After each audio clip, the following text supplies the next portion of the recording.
through there. Yeah, his ability to find the hole is remarkable. Yeah, man, he's something else. So, I think the Jets are going to throw. I could see him getting like a contract that's giving him about $18 million, $17 million a year. And he honestly deserves it, man.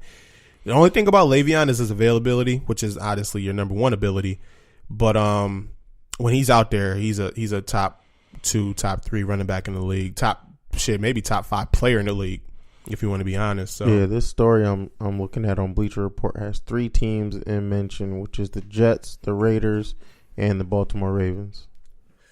Ah, man, Baltimore, that would be nice. I did just cut Alex Collins. Alex Collins, yeah. Yeah, he did some knucklehead shit or something. Yeah, man. He got into a car accident, had, I guess, some weapon. I don't know the full story, so I'm not going to report but it. I just know he did something. Yeah, he got arrested. Baltimore cut him, so hopefully he figures it out for himself. That'd be a solid thing, man. Y'all ain't really had a good running back since Ray Rice. Yeah, and that was really the decline of Joe Flacco. When Ray Rice first of all got hurt, and then the next season when he decided to fucking hit his wife, and then the reports came out and the video came out, we cut him.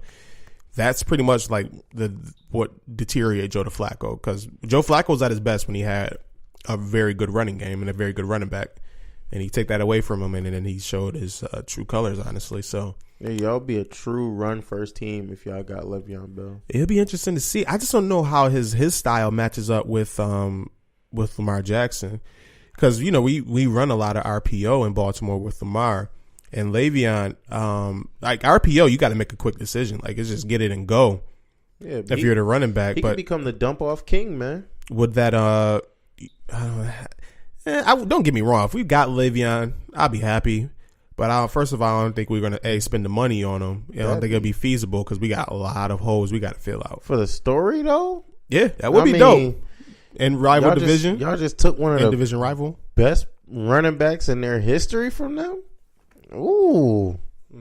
Disrespect.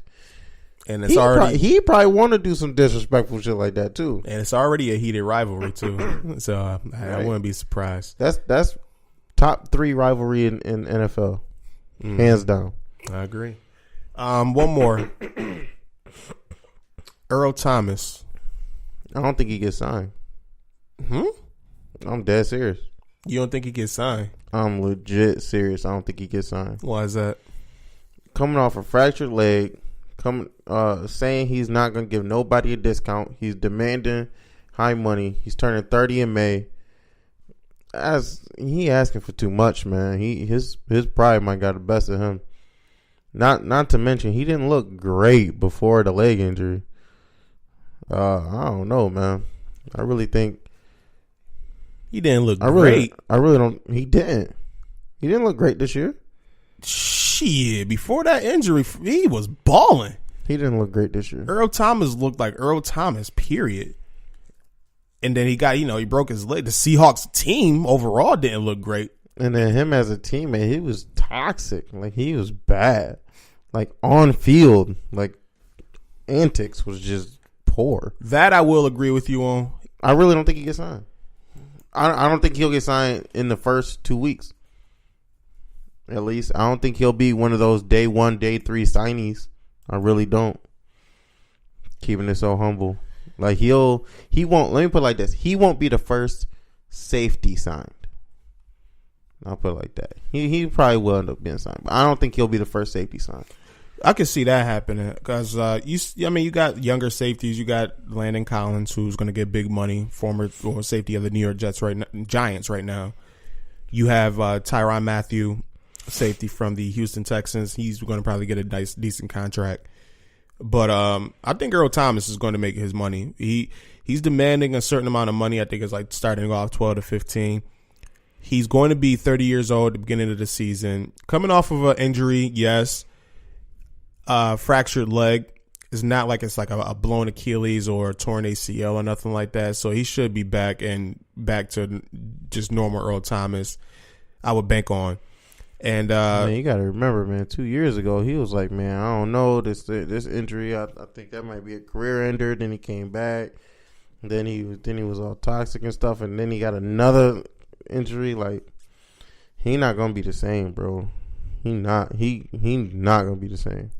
I think a team that is in need of a safety, I see him getting paid, and I definitely think he's going to get signed like the first couple of days in free agency. Maybe not the first safety signed. I think Earl Thomas is a smart dude too, so I could see him kind of playing the market, seeing what maybe a Landon Collins gets and basing his contract off of that, or what Tyrann Mathieu gets and basing his contract off that. Collins got more upside than him though. Yeah, that's a fact. That's what you're going to pay for with Collins. He's very young, and he's had, out of 4 seasons, he's been to 3 Pro Bowls. So he's definitely going to get his money, and teams may overpay for that, or are going to pay for that, I should say. But Earl Thomas, he's a proven vet. He's only 30 years old. He's coming off of, like you got 2 injuries, yeah, but it's just one of those things, man. Earl Thomas is a rare breed of safety. You don't see too many Earl Thomases come around. And when you get a chance to go get one, I think he's going to get paid, and paid handsomely. How about this? San Fran. Go team back up with his boy Sherman. I can see that move happening. And gets to stay in the NFC West. Gets to play Seattle twice a year. It seems like he has a little riffraff with that franchise. I can see that happening. I don't know what their safety personnel is looking like. Exactly. So I guarantee he's an upgrade over whichever safety is back there. They might have a nice one. I don't know. You know about that tight end, don't you? So I'm just saying, about nice players is what I'm trying to get at. You know what I mean? Yes. I guess. All right, but yeah, that's just a few I want to touch on. I mean, Landon Collins, real quick. Give me a name. Give me a team. Landon Collins. Who do you think he goes to, real quick? I like him. Baltimore. Yeah, we did just cut Weddle, but Landon Collins is more of like a strong safety. He plays closer to the line. We already got that in Jefferson. I think we need more of a free range of safety because we just cut Weddle. So I think like a Tyrann Mathieu would be more suitable for us. Nope. Yo, did you catch the combine? No. Did you see any of these results? No, I saw a few of them. I didn't get to watch any of it, and I only got to see the highlights of the big performance people like the tight end and the Metcalf, and I saw the dude from the fall. Shout out to him. Yeah, Quadri Olsen. Yeah, shout out to Quadri. That was all I saw though. Yeah, no. It was.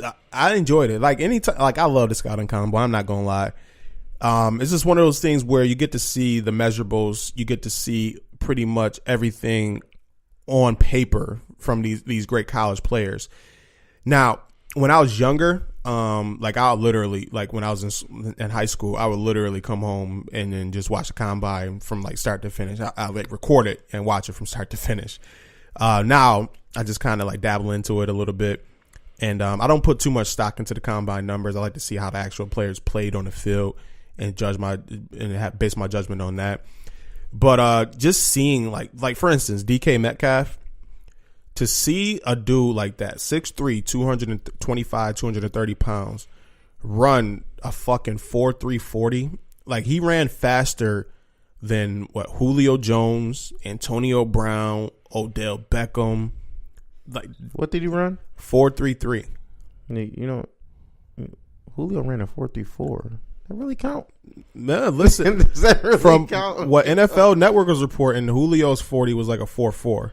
It was, yeah, but yeah, he had one unofficial time of 4.34. And then they did the simulcams where they take all of the yeah, that's hot. And that's hot. I like how they do that. And they put them together, and then you can see he clearly outran. And that wasn't like crazy, like he burnt them.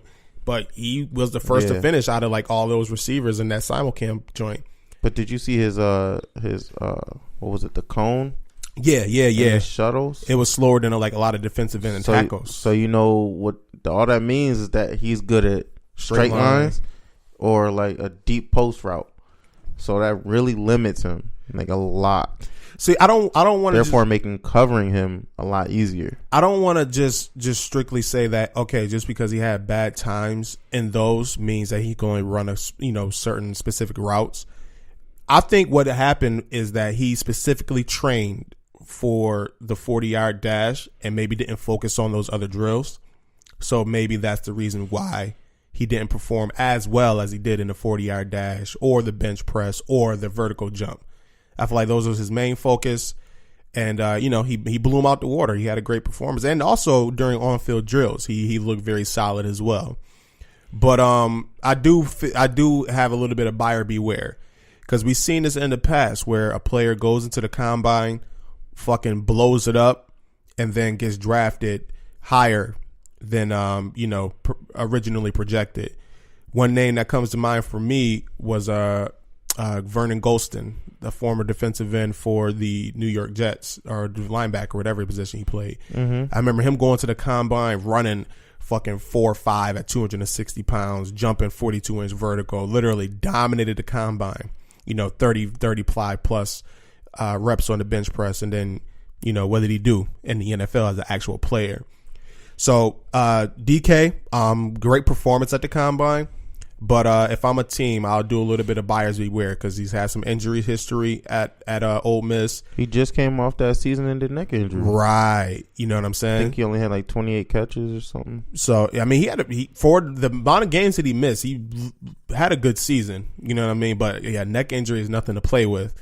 So, they're going to go over the evaluation of injuries and see how that neck is holding up. Plus, he had another injury as well at Ole Miss that had him out for a while. So, but hey, that brother made him some more money, man. He literally went from like he was being projected to my Ravens at like 22. Now he's being projected to like the Bills at 9 after that combine. Yeah. So, hopefully he pans out, man. I'm rooting for him. I just hope he don't become another John Ross, man. That's all. John Ross has 7 touchdowns last season, and the Bengals want to get rid of him because he didn't do well.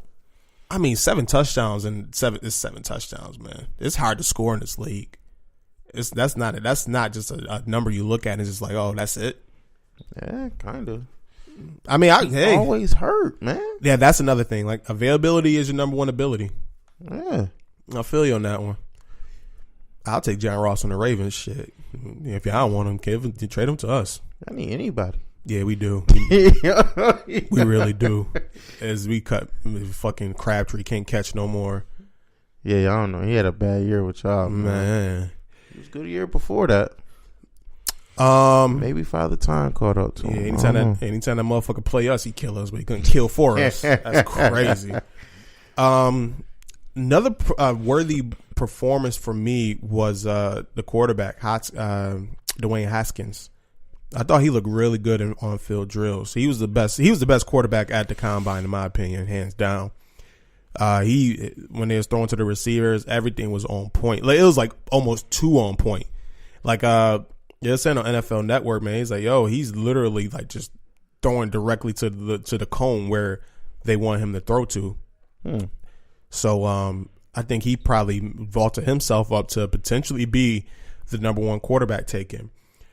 It was unfortunate. I wish Kyler Murray would have went out there and competed, at least on the field drills. Like, I get why he didn't. I saw he said he's gonna do the 40 and something else. What did he say he was gonna do?